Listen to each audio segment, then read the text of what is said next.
Right, let's get straight into it. Welcome to this explainer.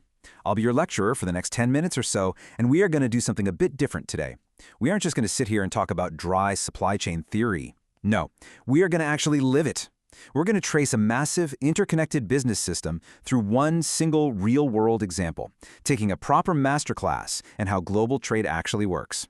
Okay, let's dive in. So here is the central puzzle we're going to solve today.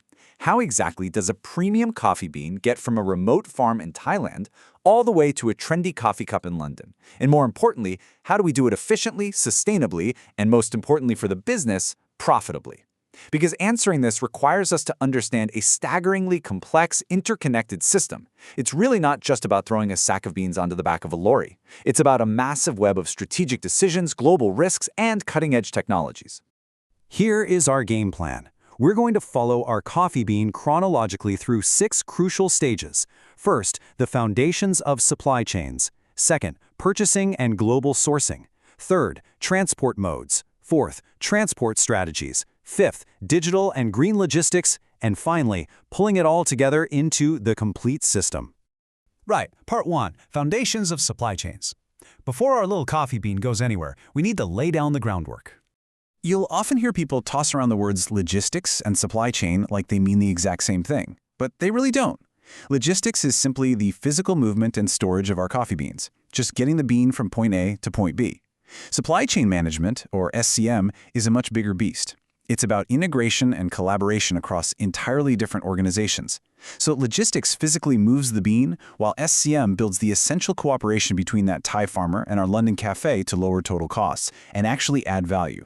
There's a brilliant quote from Hanfield and Nichols that perfectly captures this relationship. They say, if the supply chain is the body, logistics is the heart and blood vessels, and information technology is the brain. I absolutely love that analogy. And why does this matter to us? Well, because these parts simply cannot survive on their own. If our coffee brand wants to thrive in a fiercely competitive market, the body, the heart, and the brain all have to work together in perfect harmony. Okay, moving to part 2. Purchasing and global sourcing. Now we know what a supply chain is, but how does our cafe actually buy those premium beans from halfway across the planet? Whenever any business buys something, they're aiming for what we call the 6 R's. That's the right quality, right quantity, right time, right source, right price, and right place. Sounds simple enough on paper, right? But hitting all 6 of those is incredibly tricky when you're sourcing globally. You're suddenly dealing with massive time zone differences, language barriers, and literally thousands of miles of ocean. And missing just one of these R's, say getting the perfect quality beans but a month late, well, that could completely ruin a cafe's reputation. This brings us to a really clever framework called the Kralj Spend Analysis Matrix, which helps businesses figure out how to buy different things by comparing supply risk against expenditure. Now, our premium Thai coffee beans aren't just a routine, low-risk purchase like printing paper. They actually sit right up in the strategic category, high risk, high spend. Because of that, we absolutely cannot treat this like a quick transaction based on who offers the cheapest price today. We need a proper, long-term, trusting partnership with our Thai farmers. And speaking of price, you know the old saying about the tip of the iceberg? That perfectly describes the total cost of ownership, or TCO. That quoted unit price for the coffee bean? It's just the tiny bit of ice you can see above the water. If you pick a supplier solely based on that, you are in for a nasty shock. Lurking beneath the surface are all the hidden international costs: ocean freight, customs duties, insurance, and the cost of simply holding the inventory. A bean that looks like a bargain on paper can actually be the most expensive option once you factor in the true total cost of ownership. Which neatly brings us to part 3, transport modes and logistics. We've bought the beans, but how on earth do we physically get them to London? Broadly speaking, for intercontinental travel, we have 2 options: air freight or ocean freight. It's a classic trade-off. Flying the beans is lightning fast and super reliable, but it costs an absolute fortune and the carbon emissions are terrible. Putting them on a ship is incredibly slow, but it's wonderfully cheap and much better for the environment. Because our coffee beans only have a modest profit margin per unit, and because our brand cares about sustainability, they are almost certainly going to travel by sea. And we're in good company with that choice. Get this, around 80% of all global cargo volume moves by sea. Ocean transport literally is the physical backbone of international trade. It's the only thing that makes global sourcing economically viable for everyday products like our coffee. But putting precious cargo on a ship introduces a huge question. What happens if a massive storm hits and our container of coffee falls into the sea? Who pays for that? Well, that's where Incoterms 2020 come in. These are internationally agreed rules that spell out exactly who is responsible for the cost, the risk, and the transport tasks at every single step of the journey. The specific Incoterm we put in our contract decides whether the buyer or the seller takes the financial hit if things go wrong. On to part 4, transport management strategies. Fast forward a bit.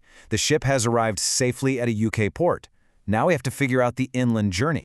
Actually, let's rewind to the start of the journey in Thailand for a second. How did we get the beans from all those scattered rural farms to the port? We used a strategy known as a milk run. Instead of 10 different farms sending 10 half-empty vans to the port, one single truck drives a calculated, fixed route, picking up beans from all 10 suppliers. It's a brilliant way to consolidate loads, cut down on traffic, and massively reduce transport costs.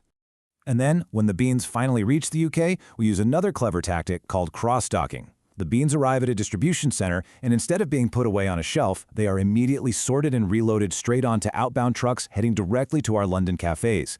By entirely bypassing warehouse storage, we get the coffee to the customer much faster and keep our inventory holding costs down to near zero. Right, part 5, digital and green logistics. This is really the modern climax of the whole operation. How do we make sure this entire chain meets today's strict environmental expectations? We have to talk about carbon footprints, which businesses measure across 3 scopes. Scope 1 is direct emissions, like the exhaust from our own delivery vans. Scope 2 is indirect, like the electricity powering the cafe. But it's Scope 3 that's the real beast. Scope 3 covers the entire value chain, all that global transport and procurement we've been talking about. For a coffee business, Scope 3 often makes up a staggering 70 to 90% of the total footprint. So smart procurement and efficient transport are absolutely the key to making any meaningful carbon reductions. So how do we actually manage something that massive? We use Logistics 4.0. These digital tools are the brain of our operation. We use IoT, the Internet of Things, putting tiny sensors in the shipping containers to track the coffee's temperature in real time. We use AI to constantly calculate the most fuel-efficient delivery routes. And we use blockchain ledgers to give our London customers undeniable proof that their beans were ethically and sustainably grown. And this is where choosing Thailand as our source pays off brilliantly. Thailand has actually committed to net zero by 2065 and rolled out a biocircular green or BCG economic model. Because the government is pushing hard for sustainable packaging, renewable energy, and greener transport, it creates an absolutely ideal environment for a brand like ours that genuinely cares about sustainable sourcing. Finally, part 6, the complete interconnected system. Let's zoom out and look at the whole picture. If there's one thing you take away today, it's that procurement, sourcing, transport, and sustainability are not isolated departments operating in silos. They function together as one living, interconnected biological system. A farmer in Thailand deciding to use organic fertilizer directly lowers the Scope 3 emissions reported by a barista in London. A delay out on the ocean means the cross-docking team in the UK has to entirely rewrite their schedule. Every single choice ripples through the whole chain. Okay, let's quickly recap our 5 main takeaways. First, supply chain management is about integrating operations to give you a competitive edge. Second, always calculate the total cost of ownership. Don't get fooled by just the unit price. Third, picking your transport mode is a delicate balancing act of cost, speed, and emissions. Fourth, use routing tricks like milk runs and cross-docking to squeeze out maximum efficiency. And fifth, true sustainability is only possible if you have digital visibility through Logistics 4.0. Before you go, I want to leave you with 3 questions to really chew on. In your own business decisions, how will you apply the total cost of ownership? If you were launching a product tomorrow, which transport mode would actually fit your needs? And finally, the big one, how are you going to tackle those massive Scope 3 emissions hiding in your value chain? Thanks so much for joining me in this explainer. Keep questioning how the world works, and I'll catch you next time.